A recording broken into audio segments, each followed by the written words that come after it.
കൃപ ലഭിച്ചോരെല്ലാം സ്തുതിച്ചിടട്ടെ, ദയ ലഭിച്ചോരെല്ലാം സ്തുതിച്ചിടട്ടെ, ക്ഷമ ലഭിച്ചോരെല്ലാം സ്തുതിച്ചിടട്ടെ, നന്മ ലഭിച്ചോരെല്ലാം സ്തുതിച്ചിടട്ടെ. ആരാധന ആരാധന യാതെന്ന ദൈവത്തിന് ആരാധന. ആരാധന ആരാധന ആത്മാവിലും സത്യത്തിലും ആരാധന.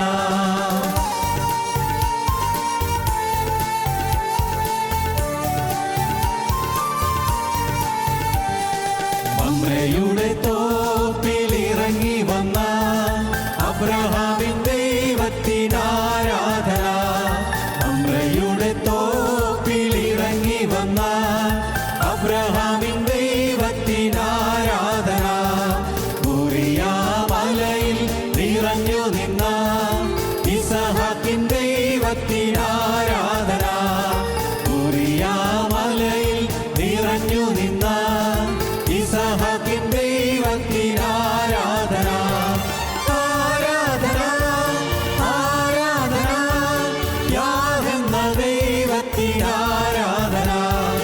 ആരാധന ആരാധന ആത്മാവിലും സത്യത്തിലും ആരാധന.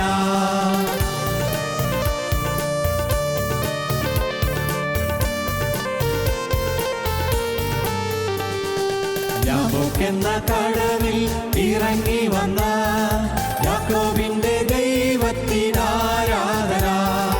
യാക്കോബെന്ന കടവിൽ ഇറങ്ങി വന്ന യാക്കോബിന്റെ ദൈവത്തിന് ആരാധന. കാരാഗൃഹത്തിൽ വീര്യപ്രവൃത്തി ചെയ്ത യോസേഫിന്റെ ദൈവത്തിന് ആരാധന.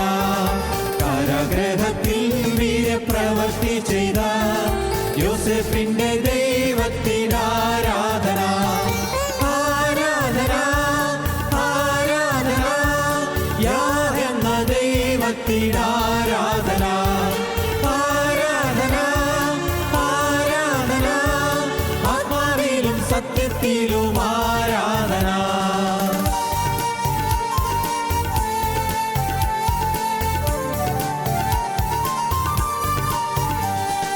മിസ്രൈം എന്ന ദേശത്ത് മുഴങ്ങി നിന്ന മോശയുടെ ദൈവത്തിന് ആരാധന.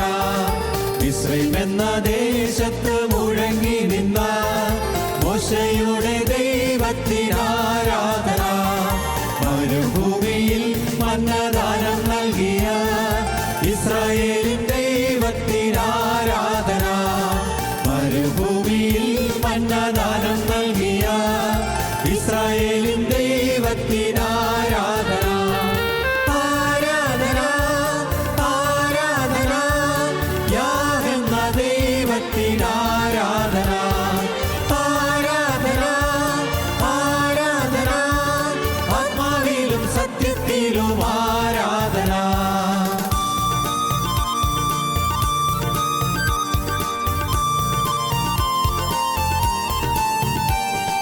കർമ്മേലെന്ന മലയിൽ അഗ്നിയയച്ച ഏലിയാവിൻ ദൈവത്തിന് ആരാധന. കർമ്മേലെന്ന മലയിൽ അഗ്നിയയച്ച ഏലിയാവിൻ ദൈവത്തിന് ആരാധന.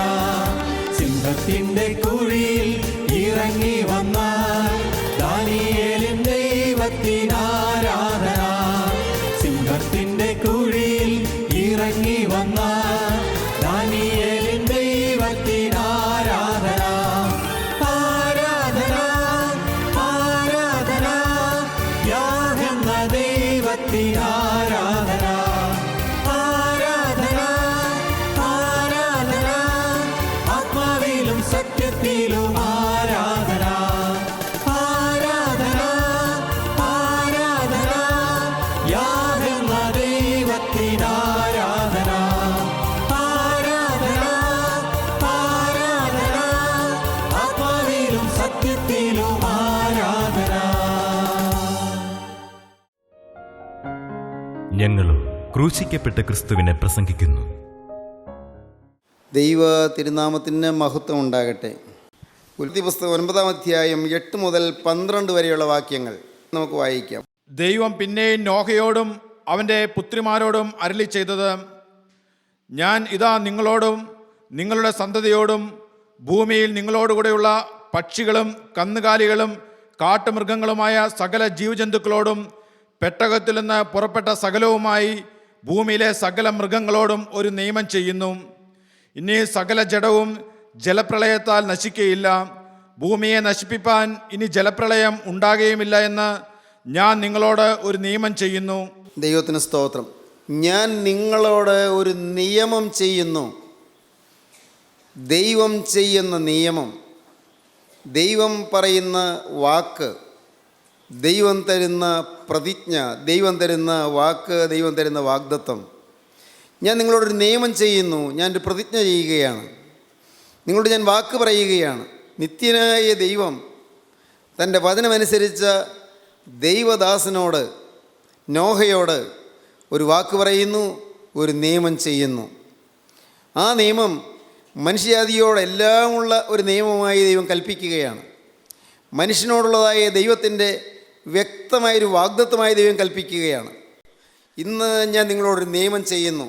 ഇത് നിങ്ങളോടും നിങ്ങളുടെ സന്തതിയോടും ഭൂമിയിൽ നിങ്ങളോടുകൂടിയുള്ള പക്ഷികളും കന്നുകാലികളും കാട്ടുമൃഗങ്ങളുമായ സകല ജീവജന്തുക്കളോടും പെട്ടകത്തിൽ നിന്ന് പുറപ്പെട്ട സകലവുമായി ഭൂമിയിലെ സകല മൃഗങ്ങളോടും ഒരു നിയമം ചെയ്യുന്നു. നോഹയോട് ചെയ്യുന്ന നിയമം സകല മൃഗങ്ങളോടും സകല മനുഷ്യരോടും ജീവജാലങ്ങളോടെല്ലാമുള്ള ഒരു നിയമമായി ദൈവം അരുളി ചെയ്യുകയാണ്. ഇനി സകല ജഡവും ജലപ്രളയത്താൽ നശിക്കുകയില്ല. ഭൂമിയെ നശിപ്പിപ്പാൻ ഇനി ജലപ്രളയം ഉണ്ടാകുകയുമില്ല എന്ന് ഞാൻ നിങ്ങളോട് ഒരു നിയമം ചെയ്യുന്നു. ജലപ്രളയം കൊണ്ട് ഒരുമിച്ച് അന്ന് നോഹയുടെ കാലത്തുണ്ടായ ജലപ്രളയത്തിൽ നശിച്ചതുപോലെ എല്ലാവരും ഒരുമിച്ച് നശിക്കുന്ന ഒരു മഹാപ്രളയം ഇനി ഉണ്ടാകുകയില്ല. ഭൂമി മുഴുവനും വെള്ളത്തിൻ്റെ അടിയിലായി പൂർണ്ണമായും സകല ജീവജാലങ്ങളും നശിക്കുന്ന ആ ഒരു സ്ഥിതി ഇനി വരികയില്ല. ദൈവം അരുളി ചെയ്യുകയാണ്. ഞാൻ നിങ്ങളോടൊരു നിയമം ചെയ്യുന്നു, നിങ്ങളോട് ഒരു വ്യവസ്ഥ ചെയ്യുന്നു. എൻ്റെ ദാസനായ നോഹ എൻ്റെ വാക്ക് അനുസരിച്ചു.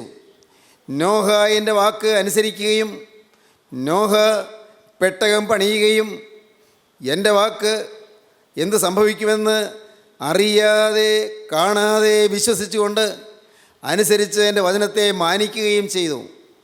അതുകൊണ്ട് ഇപ്പോൾ എല്ലാവരും ഒരുമിച്ച് നശിച്ചതുപോലെ ഒരു മഹാപ്രളയം, സകലരെയും ഒരുമിച്ച് നശിപ്പിക്കുന്ന ഒരു ജലപ്രളയം ഇനി ഉണ്ടാവുകയില്ല എന്ന് ദൈവം അരുളി ചെയ്തു. ദൈവം ചെയ്യുന്ന ഒരു നിയമമാണിത്. ദൈവത്തിൻ്റെ ഒരു കവനൻ്റാണ്, ദൈവത്തിൻ്റെ ഒരു വ്യവസ്ഥയാണിത്, ദൈവത്തിൻ്റെ വ്യവസ്ഥാപിതമായൊരു പ്രതിജ്ഞയാണിത്. ഇനി എല്ലാവരെയും ഒരുമിച്ച് പ്രളയത്താൽ നശിപ്പിക്കുകയില്ല. പ്രിയപ്പെട്ടവരെ, ജീവനുള്ള ദൈവം സ്നേഹം മാത്രമാണ്, ദൈവം കരുണ മാത്രമാണ്. മനുഷ്യൻ ദൈവത്തിൽ നിന്ന് അകന്നു പോകുമ്പോൾ, മനുഷ്യൻ ദൈവത്തിൻ്റെ വചനം ധിക്കരിച്ചു പോകുമ്പോൾ, മനുഷ്യൻ ദൈവത്തിൻ്റെ വചനത്തെ അനുസരിക്കാതെ പോകുമ്പോൾ സ്വാഭാവികമായി മനുഷ്യൻ സ്വയം ശിക്ഷയിലേക്ക് നയിക്കപ്പെടുകയാണ്. ദൈവം നയിക്കുകയല്ല, ദൈവം മനുഷ്യനെ ശിക്ഷിക്കുകയല്ല, ദൈവം മനുഷ്യനെ രക്ഷിക്കാൻ നോക്കുകയാണ്. പക്ഷേ മനുഷ്യൻ സ്വാഭാവികമായി ശിക്ഷയിലേക്ക് നീങ്ങുകയാണ്. അന്ന് ജനം മുഴുവനും വഷളന്മാരായി തീർന്നു. നോഹയുടെ കാലത്ത് ജനം ഏറ്റവും ഹീനമായ ജീവിതം നയിക്കാനിടയായി. ഏറ്റവും വൃത്തിഹീനമായി ജീവിതം നയിച്ച് ദേശം മുഴുവൻ നാശയോഗ്യമായി തീർന്നു. ലോകം മുഴുവനും ഹീനമായി തീർന്നു. ഭൂമി മുഴുവനും മ്ലേച്ഛത കൊണ്ട് നിറഞ്ഞു. അന്ന് ജീവനുള്ള ദൈവം അവിടുന്ന് കൽപ്പിച്ചു, പ്രളയം കൊണ്ട് ഈ ഭൂമിയെ നശിപ്പിക്കുമെന്ന്, സകലത്തെയും നശിപ്പിക്കുമെന്ന്. ദൈവം ഇപ്പോൾ പറയുന്നു, ഇനി അതുപോലൊരു പ്രളയം ഉണ്ടാവുകയില്ല എന്ന്. പ്രിയപ്പെട്ടവരെ, ദൈവം തരുന്നതായ നിയമം, സ്നേഹവാനായ ദൈവം നമുക്ക് തരുന്നതായൊരു നിയമം നമ്മോട് അരുളി ചെയ്യുകയാണ്. അത് പ്രളയം കൊണ്ട് നശിപ്പിക്കുകയില്ല എന്ന് പറഞ്ഞു. എന്നാലൊരു കാര്യമുണ്ട്, ഇനിയും വരാൻ പോകുന്നത് സകലത്തെയും ഒരുമിച്ച് നശിപ്പിക്കുന്നതായൊരു ജലപ്രളയമല്ല. ഇനി വരാൻ പോകുന്നത് വലിയൊരു അഗ്നിപ്രളയമായിരിക്കും. ലോകത്തിൻ്റെ അവസാനം കുറിക്കുന്ന ഒരു അഗ്നിപ്രളയം വരാൻ പോകുന്നു. അന്ന് ജലപ്രളയം വന്നു. ജലപ്രളയം കൊണ്ട് നശിപ്പിക്കുകയില്ല എന്ന് ദൈവം പറഞ്ഞു. എന്നാൽ ദൈവം മുന്നറിയിപ്പ് തന്നു, അഗ്നിപ്രളയം വരാൻ പോകുന്നു. ഒരു വലിയ തീയുടെ പ്രളയമാണ് വരാൻ പോകുന്നത്. അത് ദൈവം പഴയ നിയമത്തിൽ പറഞ്ഞു, പുതിയ നിയമത്തിലും പറഞ്ഞു. പഴയ നിയമത്തിൽ മലാഖി പ്രവാചകന്റെ പുസ്തകം 4-ാം അധ്യായം ആദ്യത്തെ വാക്യങ്ങളിൽ കാണാം, വലിയൊരു അഗ്നിപ്രളയം വരാൻ പോകുന്നുവെന്ന്. അന്ത്യകാലത്ത് ഭയങ്കരമായ ഒരു തീപ്രളയം വരാൻ പോകുന്നുവെന്ന്. എല്ലാം തീ കൊണ്ട് കത്തി നശിക്കാൻ പോകുന്നുവെന്ന്, വേരോടെ കത്തിപ്പോകുമെന്ന്, സകലവും കത്തി നശിക്കുമെന്ന് ദൈവം അരുളി ചെയ്തു. അന്ത്യകാല ലക്ഷണമാണത്. അവസാന കാലത്ത് സംഭവിക്കുമെന്ന് നമുക്ക് വായിക്കാം. ചൂള പോലെ കത്തുന്ന ഒരു ദിവസം വരും. ചൂള പോലെ കത്തുന്ന ഒരു ദിവസം വരും. അപ്പോൾ അഹങ്കാരികളൊക്കെയും അപ്പോൾ ചൂള പോലെ കത്തുന്ന ആ ദിവസത്തിൽ അഹങ്കാരികളൊക്കെയും സകല ദുഷ്പ്രവൃത്തിക്കാരും താളടിയാകും. വരുവാനുള്ള ആ ദിവസം വേരും കൊമ്പും ശേഷിപ്പിക്കാതെ അവരെ ദഹിപ്പിച്ചു കളയുമെന്ന്, രാശിയെ മുഴുവൻ തീയിൽ ദഹിപ്പിച്ചു കളയുമെന്ന് യഹോവ അരുളി ചെയ്യുന്നു. വരുവാനുള്ള ആ ദിവസം, ചൂള പോലെ കത്തുന്ന ആ ദിവസം, വേരും ശേഷിക്കുകയില്ല, കൊമ്പും ശേഷിക്കുകയില്ല. ഭൂമിയുടെ അടിയിലുള്ളതായ വേര് ശേഷിക്കുകയില്ല, കത്തിപ്പോകും. ഭൂമിയുടെ മേലുള്ള കൊമ്പുകൾ ശേഷിക്കുകയില്ല, കത്തിപ്പോകും. സകലവും കത്തിപ്പോകും. ചൂള പോലെ കത്തുന്ന ഒരു ദിവസം വരും. അപ്പോൾ അഹങ്കാരികളൊക്കെയും സകല ദുഷ്പ്രവൃത്തിക്കാരും താളടിയാകും. വൈക്കോൽ തീയിൽ വെന്തടിയുന്നത് പോലെ എല്ലാം പെട്ടെന്ന് കത്തിപ്പോകും. നിമിഷ നേരങ്ങൾ കൊണ്ട് എല്ലാം കത്തിപ്പോകും. അങ്ങനൊരു ഭയാനകമായ ദിവസം വരാൻ പോകുന്നെന്ന് ജീവനുള്ള ദൈവം അരുളി ചെയ്തു. ചൂള പോലെ കത്തുന്നൊരു ദിവസം വരും. അപ്പോൾ അഹങ്കാരികളൊക്കെയും സകല ദുഷ്പ്രവൃത്തിക്കാരും താളടിയാകും. ആ ദിവസം വേരും കൊമ്പും ശേഷിപ്പിക്കാതെ അവരെ ദഹിപ്പിച്ചു കളയും. എല്ലാം നശിക്കും, എല്ലാം കത്തിപ്പോകും. മനുഷ്യൻ പാപത്തിലേക്ക് പിന്നെയും പോകുന്നതുകൊണ്ട്, പാപത്തിലേക്കും തിന്മയിലേക്കും മനുഷ്യൻ പോകുന്നതുകൊണ്ട്, പൈശാചിക ശക്തിയുടെ അടിമത്തത്തിലേക്ക് മനുഷ്യൻ സ്വയം ഏൽപ്പിച്ചു കൊടുക്കുന്നതുകൊണ്ട് സംഭവിക്കുന്നത് അനിവാര്യമായ നാശമാണ്. തടുക്കാനാവാത്ത നാശമാണ്. നമുക്ക് പ്രതിരോധിക്കാൻ വയ്യാത്തതായ നാശമാണ്. എങ്ങനെ തടുക്കാൻ പറ്റും? തടുക്കാൻ സാധിക്കുകയില്ല. നിത്യനായ ദൈവം അരുളി ചെയ്യുകയാണ്. വരാനിരിക്കുന്ന ഒരു കാര്യമാണ് പറയുന്നത്. ഇതുവരെയും അതുപോലെ സംഭവിച്ചിട്ടില്ല. അതിനെക്കുറിച്ച് പത്രോസ് ശ്ലീഹ പറയും. പത്രോസിൻ്റെ 2-ാമത്തെ ലേഖനം 3-ാം അധ്യായം 10-ാം വാക്യം മുതൽ വായിക്കുമ്പോൾ കാണാം, ആ വരാനിരിക്കുന്ന ദിവസത്തിൻ്റെ ഭയാനകത്വത്തെക്കുറിച്ച് അപ്പോസ്തലനായ പത്രോസ് മുൻകൂട്ടി പറയുന്നുണ്ട്. കർത്താവിൻ്റെ ദിവസമോ കള്ളനെ പോലെ വരും. അന്ന് ആകാശം കൊടുമുഴക്കത്തോടെ ഒഴിഞ്ഞു പോകും. മൂലപദാർത്ഥങ്ങൾ കത്തി അഴിയുകയും ഭൂമിയും അതിലുള്ള പണികളും വെന്തുപോകുകയും ചെയ്യും.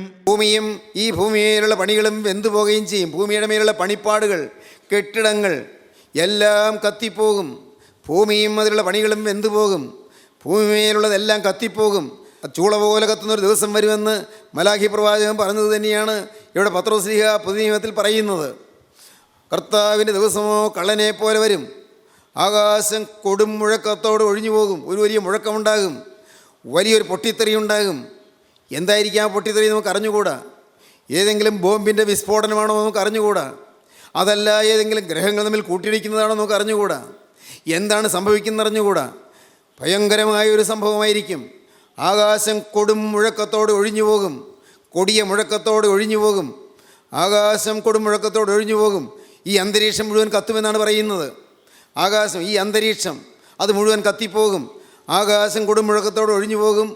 മൂലപദാർത്ഥങ്ങൾ കത്തി അഴിയുകയും, മൂലപദാർത്ഥങ്ങൾ ധാതുക്കളും ലോഹങ്ങളും ലവണങ്ങളും, മിനറൽസ്, മെറ്റൽസ് ആൻഡ് സോൾട്ട്സ് എല്ലാം മൂലപദാർത്ഥങ്ങൾ കത്തി അഴിയുകയും ഭൂമിയും അതിന്മേലുള്ള പണികളും വെന്തുപോകുകയും ചെയ്യും. ഇത് വചനം പറയുന്നതാണ്. പ്രിയപ്പെട്ടവരെ, ഇതെല്ലാം സംഭവിക്കാവുന്നതാണ് എന്നതിന് തെളിവുകൾ ഇന്ന് ലോകത്തെ അനേകം സംഭവങ്ങൾ നമ്മെ മനസ്സിലാക്കി തരുന്നുണ്ട്. ലോകത്ത് കുറഞ്ഞത് 11 രാഷ്ട്രങ്ങളുടെ കയ്യിൽ ഇന്ന് അണുബോംബുണ്ട് എന്ന് പറയപ്പെടുന്നു. അണുബോംബ് എത്രയും വിസ്ഫോടന ശക്തിയുള്ള, മുഴുവൻ നശിപ്പിക്കാൻ ശക്തിയുള്ളതായ അണുബോംബുകൾ ഇന്ന് രാഷ്ട്രങ്ങൾ കൈവശമാക്കിയിരിക്കുന്നു. ഈ അണുബോംബിൻ്റെ വിസ്ഫോടനം കൊണ്ടാണോ ഇനി ഈ മഹാനാശം വരാൻ പോകുന്നു? അറിഞ്ഞുകൂടാ. ഒരു വലിയ നാശം വരാൻ പോകുന്നു. എന്നാൽ ദൈവം പറയുന്നു, നിങ്ങൾക്ക് ആ നാശത്തിൽ നിന്ന് രക്ഷപ്പെടാം, നിങ്ങൾക്ക് ആ അപകടത്തിൽ നിന്ന് രക്ഷപ്പെടാം, വേണമെങ്കിൽ രക്ഷപ്പെടാം. പ്രിയപ്പെട്ടവരെ, ഈ നാശം ഈ ഭൂമിയിൽ വരുന്ന നാശമാണ്. എന്നാൽ ഇതിന് ശേഷമുള്ള ഈ മഹാനാശങ്ങളെല്ലാം കഴിഞ്ഞ് വേറൊരു വലിയ മഹാനാശമുണ്ട്. അത് തീരാത്ത അഗ്നിപ്രളയമാണ്. അതേതാണ്? അത് നരകത്തിൻ്റെ തീയാണ്, നരകത്തിൻ്റെ ഘോരാഗ്നിയാണ്, നരകത്തിൻ്റെ ഭീകരമായ അഗ്നിയാണ്. നരകത്തിൻ്റെ അഗ്നി അത് കെടുന്നില്ല, അഗ്നി കെടാത്തതാണ്, ഒരിക്കലും കെടാത്ത തീയ്. ഇതെല്ലാം മിഥ്യയാണെന്നൊക്കെ ചിന്തിക്കുന്ന ആളുകളുണ്ട്. ഇതെല്ലാം ആളുകൾ ഭയന്ന് ദൈവത്തിൽ ആശ്രയിക്കാൻ വേണ്ടി മനുഷ്യർ സുവിശേഷകന്മാർ പറയുന്ന വാക്കുകളാണെന്ന് ചിന്തിക്കുന്ന ആളുകളുണ്ട്. പ്രിയപ്പെട്ടവരെ, തോമസ് ഹോബ്സ് എന്ന് പറയുന്ന ഒരാളുണ്ടായിരുന്നു. തോമസ് ഹോബ്സ് അദ്ദേഹം പറഞ്ഞു, ഈ ബൈബിളെല്ലാം വെറുതെയാണ് പറയുന്നത്, ഇതെല്ലാം മിഥ്യയാണ് പറയുന്നത്, വെറുതെ വിഡ്ഢിത്തം പറയുകയാണ്. ഈ വിശ്വാസമെല്ലാം മനുഷ്യൻ്റെ കഴിവുകേടിൻ്റെ പ്രതിഫലനങ്ങളാണ്. മനുഷ്യൻ്റെ കഴിവുകേടിൻ്റെ, വീക്ക്നെസ്സിൻ്റെ, മനുഷ്യൻ്റെ ബലഹീനതയുടെ അതിൻ്റെ പ്രതീകങ്ങളാണ് ഇതുപോലുള്ളതായ വാക്കുകൾ. ഇങ്ങനെയൊന്നും സംഭവിക്കുകയില്ല. അങ്ങനെ ഒരു നരകവുമില്ല, സ്വർഗവുമില്ല, മരണത്തോടെ എല്ലാം തീർന്നു പോകും തോമസ് ഹോബ്സ് പറഞ്ഞു. എന്നാൽ തോമസ് ഹോബ്സ് മരിക്കാൻ കിടക്കുമ്പോൾ അദ്ദേഹം പറഞ്ഞത്, അയ്യോ ഞാൻ ജനിക്കാതിരുന്നെങ്കിലെന്ന്. അയ്യോ ഞാൻ ജനിക്കാതിരുന്നെങ്കിൽ, അന്ധകാരത്തിലേക്ക് ഞാൻ താണു പോകുന്നല്ലോ, അന്ധകാരത്തിലേക്ക് ഞാൻ പോകുന്നല്ലോ, എനിക്ക് എന്താണ് ഇങ്ങനെ സംഭവിച്ചത്, ഞാൻ ജനിക്കാതിരുന്നെങ്കിൽ. പ്രിയപ്പെട്ടവരെ, ദി ഏജ് ഓഫ് റീസണിങ് എന്ന് പറയുന്ന പുസ്തകം എഴുതിയ വേറൊരു ചിന്തകനുണ്ട്, ടോം പെയിൻ എന്ന് പറയുന്ന Thomas pain. The age of reasoning, age of reasoning എഴുതിയ ടോം പെയിൻ പറഞ്ഞു, ഞാൻ എഴുതിയ പുസ്തകങ്ങളെല്ലാം കത്തിച്ച് കളഞ്ഞെങ്കിൽ കൊള്ളാമായിരുന്നു. എൻ്റെ പുസ്തകത്തിൽ ഞാൻ ദൈവത്തെയും ദൈവ വചനത്തെയും ധിക്കരിച്ചു പോയി. എൻ്റെ പുസ്തകത്തിൽ ഞാൻ അബദ്ധങ്ങൾ ഒരുപടി എഴുതിപ്പിടിപ്പിച്ചു പോയി. ഇന്നിതാ ഞാൻ നിസ്സഹായനായിരിക്കുന്നു, എനിക്ക് ആരുമില്ലല്ലോ സഹായം. ഞാനിതാ എല്ലാവരാലും കൈവിടപ്പെട്ട് ഞാൻ നരകഭീകരതയിലേക്ക് നീങ്ങുന്നല്ലോ, എനിക്ക് ആരുമില്ലല്ലോ.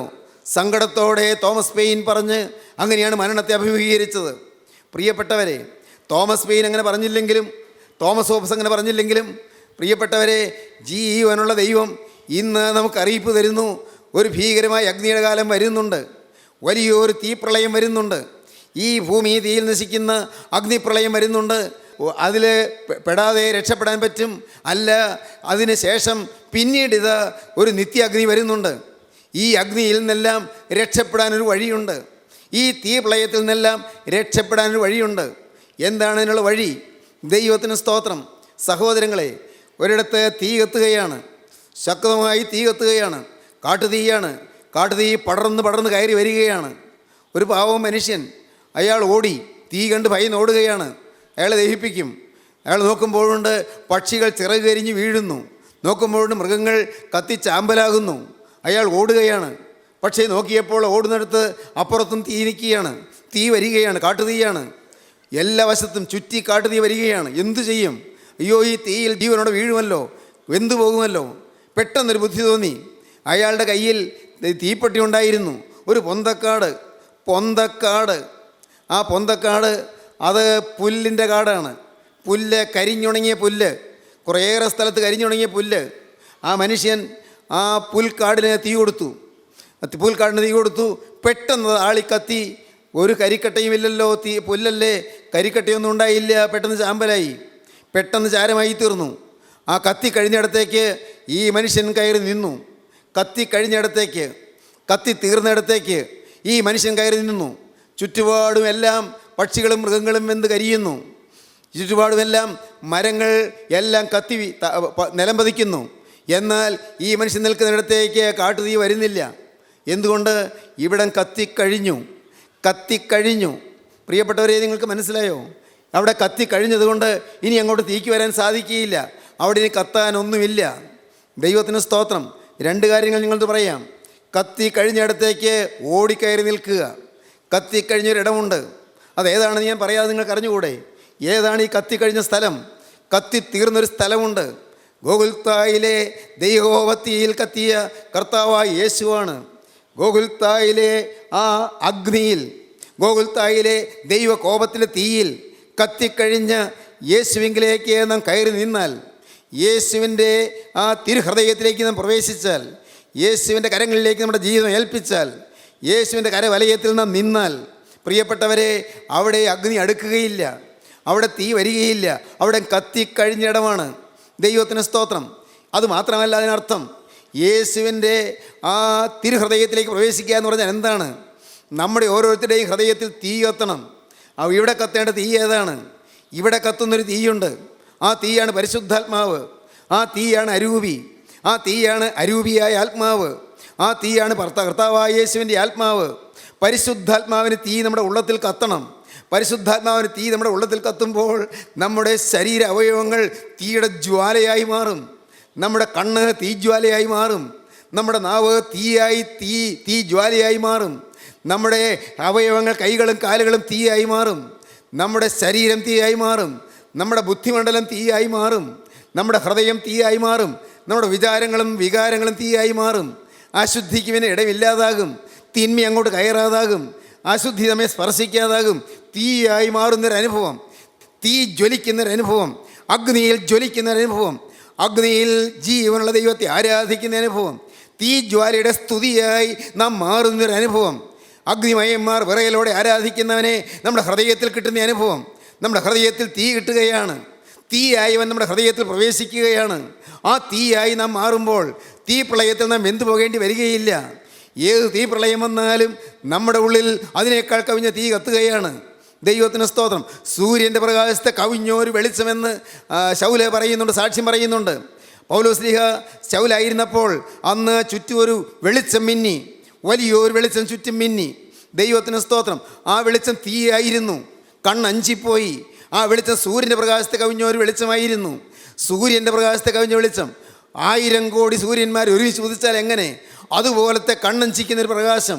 ആ പ്രകാശധാരയിൽ, പ്രകാശധോരണിയിൽ അലിഞ്ഞും ലയിച്ചും അപ്പോസ്തലനായ പൗലോസ് ശൗലായിരുന്നപ്പോൾ ആ പ്രകാശത്തിൽ അലിഞ്ഞ് അവിടെ വീണുപോയി, നിലത്ത് വീണുപോയി, തളർന്നു വീണപ്പോൾ ആ തീയിൽ നിന്നൊരു ശബ്ദം കേൾക്കാം.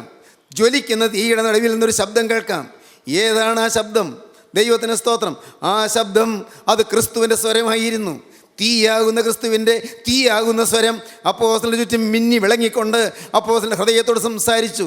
ആ ശബ്ദം ഇങ്ങനെയാണ് പറഞ്ഞത്: ശൗലേ ശൗലേ, വാത്സല്യമസൃണമായ സ്വരം, ഹൃദയത്തെ തകർക്കുന്ന സ്വരം. ശൗലേ ശൗലേ, നീ എന്നെ ഉപദ്രവിക്കുന്നത് എന്ത്? നീ എന്തിനാണ് മോനെ എന്നെ ഉപദ്രവിക്കുന്നത്? നീ ഇത്രയും കാലം ഉപദ്രവിച്ചില്ലേ? എൻ്റെ മക്കളെ നീ ഉപദ്രവിച്ചില്ലേ? എൻ്റെ പ്രിയനായ സ്തേഫാനോസിനെ നീ കല്ലെറിഞ്ഞില്ലേ? എൻ്റെ മക്കളെ നീ പീഡിപ്പിച്ചില്ലേ? എൻ്റെ മക്കളെ പീഡിപ്പിക്കാനല്ലേ നീ ഇപ്പോൾ പോകുന്നത്? നീ എന്തിനെന്നെ ഉപദ്രവിക്കുന്നു? ശൗലേ ശൗലേ, നീ എന്നെ ഉപദ്രവിക്കുന്നത് എന്ത്? ദൈവത്തിന് സ്തോത്രം. ആ ശബ്ദം നിങ്ങൾ കേൾക്കുക. നിങ്ങൾ ദൈവത്തെ ഉപദ്രവിക്കുന്നവരാണോ? നിങ്ങൾ പറയും, അല്ല അല്ല, ഞാൻ ഉപദ്രവിക്കുകയില്ല. ദൈവത്തെ ഞാൻ ഉപദ്രവിക്കുകയോ? ഊഹോനെ, ദൈവത്തിൻ്റെ മക്കളെ നീ ഉപദ്രവിക്കുന്നെങ്കിൽ, ദൈവത്തിൻ്റെ മക്കളെക്കുറിച്ച് ഇല്ലാത്തത് പറയുന്നെങ്കിൽ, ദൈവത്തിൻ്റെ മക്കളെ പരിഹസിക്കുന്നെങ്കിൽ, ദൈവത്തിൻ്റെ വേലക്കാരെ പുച്ഛിക്കുന്നെങ്കിൽ, ദൈവത്തിൻ്റെ വേലയെ നിങ്ങൾ തരം താഴ്ത്തി കാണുന്നെങ്കിൽ നിങ്ങൾ ദൈവത്തെയാണ് ഉപദ്രവിക്കുന്നത്. ദൈവത്തിന് സ്തോത്രം. ദൈവം സഹിക്കുകയില്ല. പ്രിയപ്പെട്ടവരെ, ദൈവം സഹിക്കുകയില്ല. നിങ്ങളെ തൊടുന്നവൻ എൻ്റെ കൃഷ്ണമണിയാണ് കയറി തൊടുന്നതെന്ന്. നിങ്ങളെ തൊടുന്നവൻ എൻ്റെ കൃഷ്ണമണിയിലേക്ക് കൈവിരൽ കൊണ്ട് കുത്തുകയാണെന്ന് സഖരിയ പ്രവചനത്തിൽ പറയും. നിങ്ങളെ തൊടുന്നവൻ എൻ്റെ കണ്ണിൻ്റെ കൃഷ്ണമണിയിലേക്ക് കൈകൊണ്ട് കുത്തുകയാണ് എന്ന്. ദൈവത്തിൻ്റെ കണ്ണിൻ്റെ കൃഷ്ണമണിയിലേക്ക് കൈകൊണ്ട് കുത്തുക. മനുഷ്യൻ എത്ര നിസ്സാരൻ. അവൻ ദൈവത്തിൻ്റെ മക്കളെ ഉപദ്രവിക്കുമ്പോൾ ദൈവത്തിൻ്റെ കണ്ണിൻ്റെ കൃഷ്ണമണിയിലേക്ക് കൈവിരൽ കൊണ്ട് കുത്തുന്നു എന്ന്. ഗൗരവമുള്ള കാര്യമല്ലേ? നിങ്ങൾ ചിന്തിക്കൂ പ്രിയപ്പെട്ടവരെ, നിങ്ങൾ ദയവായി ചിന്തിക്കൂ. He who hurts you sticks his finger on Jehovah's eyes എന്നാണ് ഇംഗ്ലീഷ് വേദപുസ്തകത്തിൽ. ഹീ ഹൂ ഹർട്സ് യു, നിങ്ങളെ ഉപദ്രവിക്കുന്നവൻ, sticks his finger in Jehovah's eyes, ദൈവത്തിൻ്റെ കണ്ണിലേക്ക് വിരൽ കൊണ്ട് കുത്തുന്നു എന്ന്. നിങ്ങളെ ഉപദ്രവിക്കുന്നവൻ ദൈവത്തിൻ്റെ കണ്ണിലേക്ക് വിരൽ കൊണ്ട് കുത്തുന്നു എന്ന്. ദൈവത്തിന് സ്തോത്രം. പ്രിയപ്പെട്ടവരെ, ഓർക്കുക, ദൈവത്തിൻ്റെ കരങ്ങളിലേക്ക് നിങ്ങൾ ഏൽപ്പിക്കുക. നിങ്ങൾ സംശയിക്കരുത്. ഇന്ന് ദൈവം നിങ്ങൾക്ക് നല്ലൊരു അവസരം തരികയാണ്. തീയാകും ദൈവത്തെ നിങ്ങൾ കൈക്കൊള്ളാം. ദൈവം നിങ്ങൾക്ക് നിയമം തരികയാണ്. നിങ്ങളെ നശിപ്പിക്കാൻ എനിക്ക് ആഗ്രഹമില്ല. നിങ്ങളെ നശിപ്പിക്കാൻ എനിക്ക് താല്പര്യമില്ല. അപകടം നിങ്ങൾക്ക് വരാൻ പോകുന്നുണ്ട്. അതിൽ നിങ്ങൾ വീഴരുതെന്ന് എനിക്ക് ആഗ്രഹമുണ്ട്. നിങ്ങൾ നശിക്കരുതെന്ന് എനിക്ക് ആഗ്രഹമുണ്ട്. അതിന് ചെയ്യേണ്ടതെല്ലാം ഞാൻ ചെയ്തിട്ടുണ്ട്. ഞാൻ ദേഹോപത്തിയിൽ വെന്തുപോയിട്ടുണ്ട്. ഞാൻ ഗോകുൽത്തായിലെ കുരിശിൽ ഞാൻ മരിച്ചിട്ടുണ്ട്. എൻ്റെ രക്തം സകല പാവം പോക്ക് ശുദ്ധീകരിക്കുന്നുണ്ട്. മോനെ, നീ എന്തിനിയും പാപം ചെയ്യുന്നു? മോളെ, നീ എന്തിനിയും പാപം ചെയ്യുന്നു? നീ എന്തിന് വിവേകമില്ലാതെ പെരുമാറുന്നു? യൗവനക്കാരാ, നീ എന്തിന് നിൻ്റെ ശരീരത്തെ അശുദ്ധിക്ക് വിട്ടുകൊടുക്കുന്നു? സ്നേഹിത, നീ എന്തിന് നിൻ്റെ അവയവങ്ങളെ തിന്മയ്ക്ക് വിട്ടുകൊടുക്കുന്നു? എന്തിന് നശിക്കണം മകനെ? എന്തിന് നിൻ്റെ ജീവിതം നരകത്തിൻ്റെ തീയിലേക്ക് കളയണം? ദൈവവൈതലേ, എന്തിന് നീ നാശത്തിലേക്ക് പോകണം? എന്തിന് നീ അപകടത്തിലേക്ക് നീങ്ങണം? നാശത്തിലേക്ക് പോകാതെ ഇന്ന് നിനക്ക് രക്ഷപ്പെടാം. അതത്രേ യേശുക്രിസ്തുവിനോട് പറയുന്നത്. യേശു നിനക്ക് രക്ഷ തരാനാണ് വന്നത്.